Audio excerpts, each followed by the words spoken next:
د سترې محکمې ویاند وایي سبا دوشنبه د روژې مبارکې میاشتې له لومړۍ ورځې سره برابره نه ده. نوموړی وایي چې سبا دوشنبه به سترې محکمې د هلال کمیټه ناسته وکړي او له هغې وروسته به د روژې لومړۍ ورځ معلومه سي.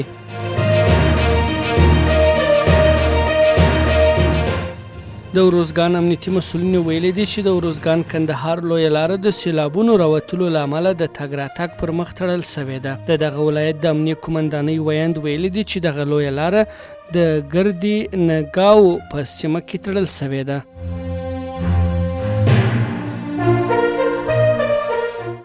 د کندهار ښاروالۍ مسؤلین وایي چې په راتلونکي 1403 لمریز کال کې پلان لري چې د ښار په بېلابېلو برخو کې د 420 میلیونو افغانیو په لګښت اساسي او مهمې پرمختیایي پروژې پلي کړي چې ورسره به د کندهار ولسونو ته په بېلابېلو برخو کې ډېرې اسانتیاوې رامنځته سي.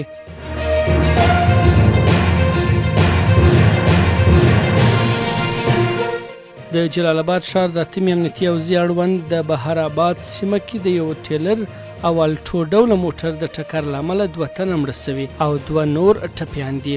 د ننګرهار د ټرافیکو ریاست ویلي چې د دې پیښې ټپیان یې د درملنې لپاره روغتون ته لیږدولي دي.